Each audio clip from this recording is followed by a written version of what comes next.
പ്രിയപ്പെട്ടവരെ നമസ്കാരം. പെപ്റ്റോക്കിൻ്റെ 9-ാം ദിനം.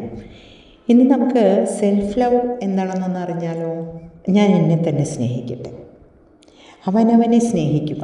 എന്താണോ നിങ്ങൾ മറ്റുള്ളവർക്ക് വേണ്ടി സ്നേഹത്തോടെ ചെയ്യുന്നത് അതൊക്കെ അവനവനോട് തന്നെ ചെയ്യുക. ഇതാണ് self love or self talk or affirmation.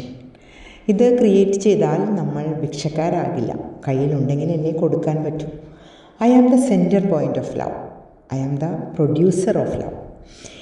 എന്നെ ചുറ്റിപ്പറ്റിയിട്ടാണ് സ്നേഹത്തിൻ്റെ കസ്റ്റമേഴ്സ് നടക്കുന്നത്. സന്തോഷത്തിൻ്റെ താക്കോൽ എൻ്റെ കയ്യിൽ തന്നെ. എല്ലാ വികാരങ്ങളും ലവ് അല്ലെങ്കിൽ സ്നേഹം എന്ന കേന്ദ്രത്തിനകത്താണ്. Basic need is to love and to be loved. സ്നേഹിക്കണം, സ്നേഹിക്കപ്പെടണം.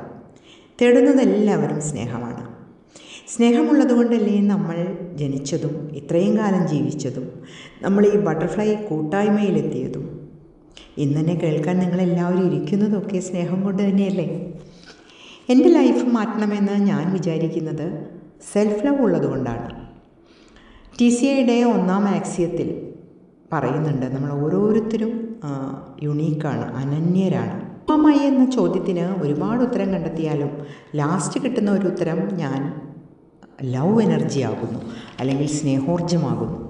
ഒരുപാട് ഊർജ്ജരൂപങ്ങളെ പറ്റി നമുക്കറിയാം. പ്രകാശോർജ്ജം, വൈദ്യുതോർജ്ജം, കാന്തികോർജ്ജം, രാസോർജ്ജം, അങ്ങനെ ഒരുപാട് നമ്മൾ പഠിച്ചിട്ടുണ്ട്. പ്രപഞ്ചത്തിലെ സകലതിനെയും കണക്റ്റ് ചെയ്യുന്ന ഒരു വൈബ്രേഷനാണ് സ്നേഹോർജ്ജം. ഇതിനെക്കുറിച്ച് ഞാൻ അവെയറായാൽ എൻ്റെ ചിന്തകൾ, സ്നേഹത്തിൽ ചാലിച്ച ചിന്തകൾ ആഴപ്പെടുത്തുമ്പോൾ ഞാൻ സ്നേഹമാണ്, അല്ലെങ്കിൽ ഞാൻ സ്നേഹപ്രവാഹമാണ് എന്നുള്ളൊരു ബോധം. ഞാൻ ഒറ്റയ്ക്കല്ല, ഒരു സ്നേഹ സാമ്രാജ്യം എന്നുള്ളിലുണ്ട്. അതാണ് ഞാൻ. അങ്ങനെയുള്ള എന്നെ ഞാൻ സ്നേഹത്തോടെ കാണണം. അതാണ് self love. Be kind and compassionate എന്നാണ്. സെൽഫ് ലവ് പ്രാക്ടീസ് ചെയ്യാൻ ഞാനൊരു സൂത്രം പറയട്ടെ. Mirror talk. എന്താണത്? രാവിലെ എഴുന്നേറ്റ് നമ്മുടെ പ്രാഥമിക കാര്യങ്ങൾക്കൊക്കെ ശേഷം ഒന്ന് കണ്ണാടിക്ക് മുന്നിൽ വന്നിരുന്ന് ചിരിക്കുന്ന മുഖവുമായിട്ട് നമ്മളെ തന്നെ ഒന്ന് നോക്കുക. നമ്മുടെ കണ്ണുകളിലേക്ക് നോക്കാം. നമ്മുടെ മൂക്ക്, ചുണ്ട്, അങ്ങനെ ഓരോ ഭാഗങ്ങളിലേക്കും നോക്കിയിട്ട് നമുക്ക് പറയാം, ഡിയർ ഷീപ, ഒരു എക്സാമ്പിൾ പറയുകയാണെങ്കിൽ, dear Sheepa, I love you, I am so happy and blessed, thank you. അങ്ങനെ നമ്മളോട് തന്നെ സംസാരിക്കുക, സ്നേഹത്തോടെ, സന്തോഷത്തോടെ. വേണമെങ്കിൽ ഒരു എൻ്റെ എല്ലാം എല്ലാം മല്ല എന്നുള്ള പാട്ടൊക്കെ കേട്ടിട്ടില്ല, അതുപോലെ വേണമെങ്കിൽ ഒരു ആത്മപ്രണയഗാനം നമുക്ക് നമ്മളോട് പാടാം. മറ്റുള്ളവർക്ക് ആ ഒരു സ്നേഹം കൊടുക്കാൻ പറ്റണമെങ്കിൽ ആ സ്നേഹ നിറവ് ഞാൻ ആദ്യം എൻ്റെ ഉള്ളിൽ കൊണ്ടുവരണം. എൻ്റെ ഏറ്റവും വലിയ സുഹൃത്ത് ഞാൻ തന്നെ. എൻ്റെ ഇഷ്ട ഭക്ഷണം, എൻ്റെ ഇഷ്ട സംഭാഷണം, ഇഷ്ടയാത്ര, എൻ്റെ പാഷൻ, ഇതിനോടൊക്കെ എനിക്കൊരു സ്നേഹം ഉണ്ടെങ്കിലേ, എൻ്റെ ഉള്ളിൽ ഉണ്ടെങ്കിലേ എൻ്റെ നന്മ പുറത്തു വരൂ. ചിലപ്പോൾ നമ്മൾ വിചാരിക്കുന്ന കുടുംബ അംഗങ്ങളിൽ നിന്നൊന്നും പ്രതീക്ഷിത് കിട്ടിയിട്ടില്ല അല്ലെങ്കിൽ കിട്ടില്ല എന്നൊക്കെ വരുമ്പോൾ കിട്ടുന്നത് അവനവനിൽ നിന്ന് തന്നെ എന്ന കാര്യം നമ്മൾ മനസ്സിലാക്കണം.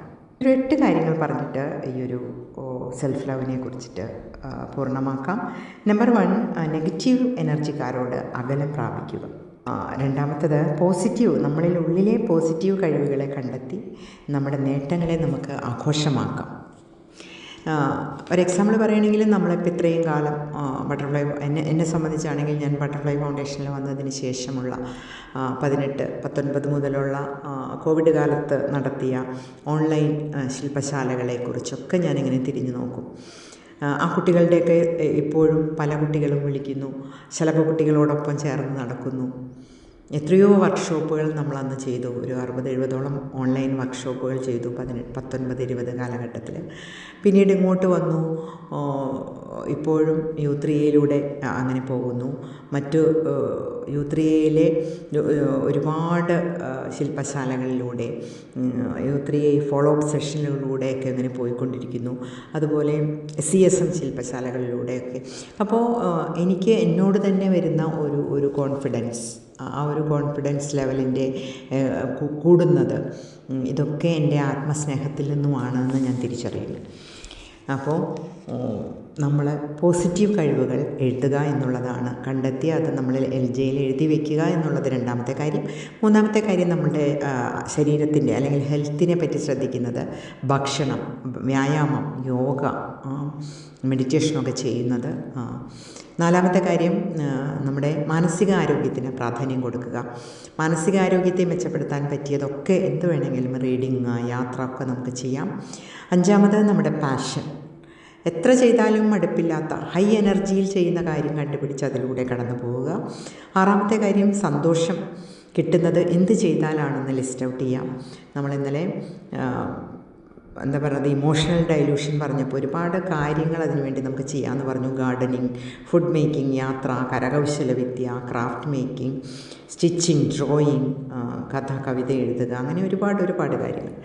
ഏഴാമത്തെ കാര്യം പോസിറ്റീവായ ആളുകളുടെ കൂടെ ചേരുക. എട്ടാമത്തെ കാര്യം ഗ്രാറ്റിറ്റ്യൂഡ്, ഫോർഗീവ്നെസ് പ്രാക്ടീസ് ചെയ്യാം.